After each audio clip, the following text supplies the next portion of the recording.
Hello दोस्तों, welcome study में आप लोगों का स्वागत है। आज हम बात करने जा रहे हैं यूपी टेट की प्रीवियस ईयर क्वेश्चन जो 2015 का है।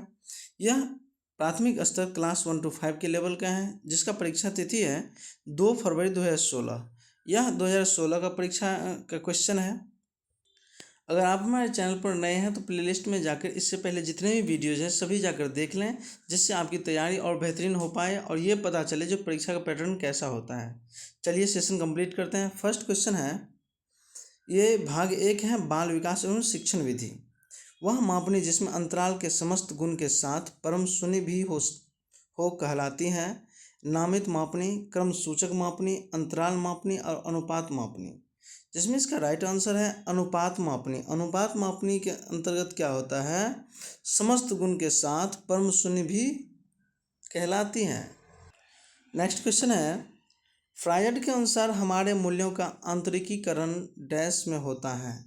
फ्रायड के अनुसार हमारे मूल्य का क्या होता है आंतरिकीकरण, इदम, अहम, पराहम और परिस्थितियों। जिसमें इसका राइट आंसर है पराहम। फ्रायड ने पराहम का नियम दिया था। नेक्स्ट क्वेश्चन है, व्यवहारवादी डैश ने कहा है मुझे नवजात शिशु दे दो, मैं उसे डॉक्टर, वकील, चोर या जो चाहूँ बना सकता हूँ। यह क्वेश्चन बहुत ही इंपॉर्टेंट है, क्योंकि कई बार ये क्वेश्चन रिपीटेड हुआ है, खासकर टीईटी के एग्जाम में। जितने भी स्टेट टीईटी होता है इसमें ये क्वेश्चन को रिपीट किया ही जाता है। जिसमें इसका राइट आंसर है वाटसन, ऑप्शन सी। वाटसन ने कहा था मुझे एक नवजात शिशु दे दो, मैं उसे चाहूँ तो डॉक्टर, वकील या चोर, जो चाहूँ मैं बना सकता हूँ उसको। नेक्स्ट क्वेश्चन है, ध्यान आकर्षित होने में डैश की प्रमुख भूमिका होती है। ध्यान आकर्षित करने में डैश किसकी प्रमुख भूमिका होती है, उद्दीपन की तीव्रता, उद्दीपन की उपादेयता, उद्दीपन की विश्वसनीयता और उद्दीपन की सक्रियता। जिसमें राइट आंसर है ऑप्शन ए, उद्दीपन की तीव्रता। नेक्स्ट क्वेश्चन है, डैश छात्र की रुचि उत्पन्न करने की कला है।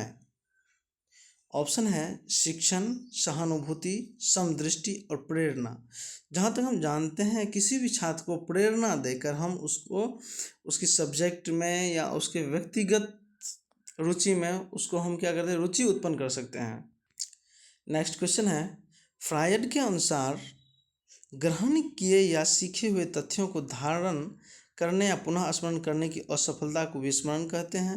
विस्मरण का अर्थ है किसी समय प्रयत्न करने पर भी किसी पूर्व अनुभव का स्मरण करने या पहले की सीखी हुई किसी कार्य को करने की असफलता। विस्मरण वह प्रवृत्ति है जिसके द्वारा दुखद अनुभवों को स्मृति से अलग कर दिया जाता है और उपयुक्त में से कोई नहीं। जिसमें इसका राइट आंसर है ऑप्शन सी। विस्मरण वह प्रकृति है जिसके द्वारा दुखद अनुभवों को स्मृति से अलग कर दिया जाता है। किसका कथन है ये, फ्रायड का। नेक्स्ट क्वेश्चन है, एसओआर किसके द्वारा प्रस्तावित किया गया है। वाटसन, कॉफका, कोहलर और गेस्टाल्टवादी मनोवैज्ञानिक। इसमें इसका राइट आंसर है गेस्टाल्टवादी मनोवैज्ञानिक। देखिए, संज्ञानात्मक दृष्टिकोण उत्तेजना प्रतिक्रिया के विचारों को अधिक सरल बनाता है। वे एसओआर विवरण में ओ की व्याख्या करते हैं। यह गेस्टाल्ट मनोवैज्ञानिक को दर्शाता है।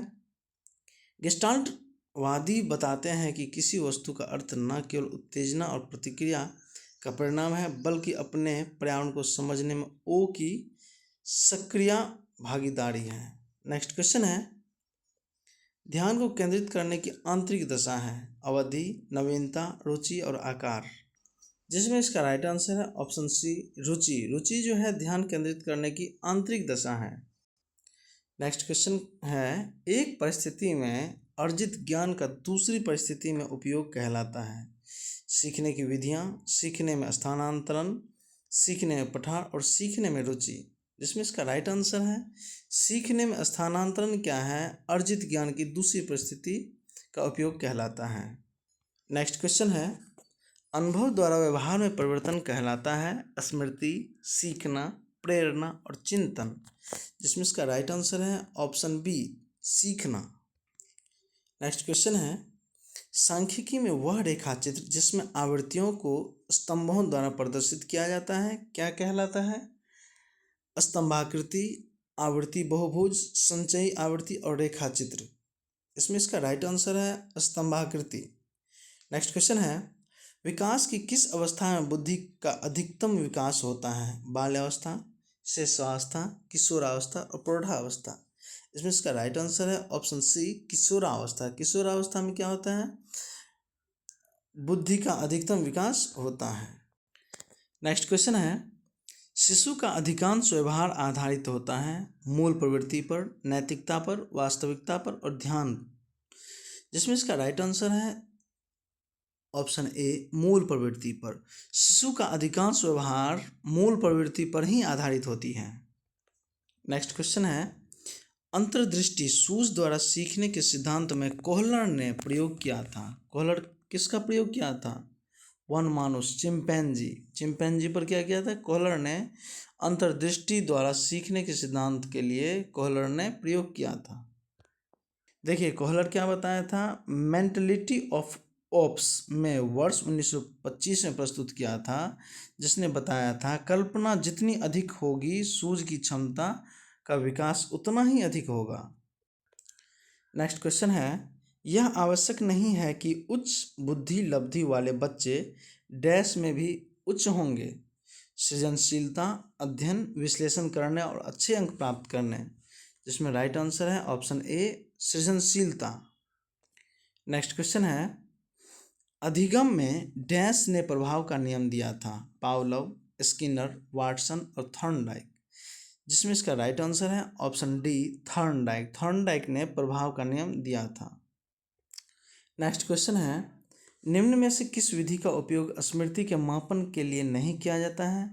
प्रत्याहन विधि, तार्किक विधि, पहचान विधि और पुनः सीखना विधि, जिसमें राइट आंसर है ऑप्शन बी तार्किक विधि। तार्किक विधि के द्वारा स्मृति के मापन के लिए नहीं किया जाता है। नेक्स्ट क्वेश्चन है, प्रासंगिक अंतर्बोध परीक्षण टीएटी का विकास डैश द्वारा किया गया था।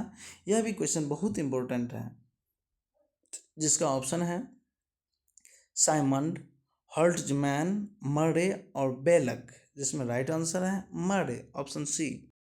नेक्स्ट क्वेश्चन है, मनोविज्ञान का शिक्षा के क्षेत्र में सबसे बड़ा योगदान है? विषय केंद्रित शिक्षा, शिक्षक केंद्रित शिक्षा, क्रिया केंद्रित शिक्षा और बाल केंद्रित शिक्षा, जिसमें राइट आंसर है बाल केंद्रित शिक्षा। नेक्स्ट क्वेश्चन है, निम्नलिखित में से कौन सा वृद्धि और विकास के सिद्धांतों से संबंधित नहीं है? ऑप्शन ए निरंतरता का सिद्धांत, ऑप्शन बी वर्गीकरण का सिद्धांत, ऑप्शन सी समन्वय का सिद्धांत और ऑप्शन डी व्यक्तिकता का सिद्धांत, जिसमें राइट आंसर है ऑप्शन बी वर्गीकरण का सिद्धांत। नेक्स्ट क्वेश्चन है, कक्षा शिक्षण में पाठ प्रस्तावना सोपान सीखने के किस नियम पर आधारित है? प्रभाव का नियम, सादृश्यता का नियम, तत्परता का नियम और साहचारी का नियम, जिसमें राइट आंसर है ऑप्शन सी तत्परता का नियम। यह क्या है? पाठ प्रस्तावना सोपान सीखने के नियम पर आधारित है। अगला क्वेश्चन है, संप्रत्यय निर्माण का प्रथम सोपान है सामान्यीकरण, विभेदीकरण, प्रत्यक्षीकरण और पृथक्करण, जिसमें राइट आंसर है ऑप्शन सी प्रत्यक्षीकरण जो है संप्रत्यय निर्माण का प्रथम सोपान है। नेक्स्ट क्वेश्चन है, प्रेक्षणात्मक अधिगम संप्रत्यय डैश द्वारा दिया गया था? टोलमैन, बेंडोरा, थॉर्नडाइक और कोहलर, जिसमें राइट आंसर है ऑप्शन बी बेंडोरा। नेक्स्ट क्वेश्चन है, उदाहरण, निरीक्षण, विश्लेषण, वर्गीकरण, नियमीकरण निम्नलिखित में से किस विधि के सोपान है? निगमन विधि, आगमन विधि, अंतर्दर्शन विधि और बहिर्दर्शन विधि, जिसमें राइट आंसर है आगमन विधि। आगमन विधि के द्वारा क्या होता है? किसी भी चीज़ को उदाहरण के द्वारा पढ़ाया जाता है। उदाहरण अगर मिले तो आगमन विधि परफेक्ट उसका राइट आंसर है। नेक्स्ट क्वेश्चन है, अवधान के आंतरिक अथवा व्यक्तिनिष्ठ निर्धारक हैं? रुचि, लक्ष्य, अभिवृद्धि, उद्दीपक, वस्तु, प्रवृत्ति, प्रकाश, ध्वनि, गंध और पुरस्कार, दंड, प्रोत्साहन, जिसमें राइट आंसर है ऑप्शन ए रुचि, लक्ष्य और अभिवृद्धि। नेक्स्ट क्वेश्चन है, बाल मनोविज्ञान का क्षेत्र है। बाल मनोविज्ञान का क्षेत्र क्या है? केवल शिशुअवस्था की विशेषताओं का अध्ययन, केवल गर्भावस्था की विशेषताओं का अध्ययन, केवल बाल्यावस्था की विशेषताओं का अध्ययन और गर्भावस्था से किशोरावस्था की विशेषताओं का अध्ययन, जिसमें राइट आंसर है गर्भावस्था से किशोरावस्था की विशेषताओं का अध्ययन बाल मनोविज्ञान के क्षेत्र में किया जाता है। अगला क्वेश्चन है, वह अवस्था जो कि माता के 21वें गुणसूत्र जोड़े के अलग ना हो पाने के कारण होती है कहलाती है Down syndrome, Klinefelter syndrome, Turner syndrome और विल्सन सिंड्रोम। इसमें राइट आंसर है option A Down syndrome. Next question है, कोलबर्ग के अनुसार किस अवस्था में नैतिकता बाह्य कारकों द्वारा निर्धारित होती है? पूर्व पारंपरिक अवस्था, पारंपरिक अवस्था, तत्पश्चात पारंपरिक अवस्था और उपरोक्त में से कोई नहीं। जिसमें राइट आंसर है ऑप्शन ए पूर्व पारंपरिक अवस्था, जिसके अंतर्गत कोहलर के अनुसार नैतिकता बाह्य कारकों द्वारा निर्धारित होती है। नेक्स्ट क्वेश्चन है, निम्नलिखित में से कौन सा एक सही क्रम है? अंडाणु, शुक्राणु, ब्लास्टोसिस्ट, युग्मनज, ब्लास्टोसिस्ट, अंडाणु, शुक्राणु और युग्मनज, ब्लास्टोसिस्ट, युग्मनज, अंडाणु, शुक्राणु और अंडाणु, शुक्राणु, युग्मनज, ब्लास्टोसिस्ट। ये क्वेश्चन बहुत इंपॉर्टेंट है, जिसमें इसका राइट आंसर है ऑप्शन डी अंडाणु, शुक्राणु, युग्मनज और ब्लास्टोसिस्ट। और इस सेशन के लास्ट क्वेश्चन है, अंतर्मुखी, बहिर्मुखी तथा उभयमुखी व्यक्तित्व का विकास वर्गीकरण डैश द्वारा किया गया है? जिसमें इसका राइट आंसर है ऑप्शन बी युंग।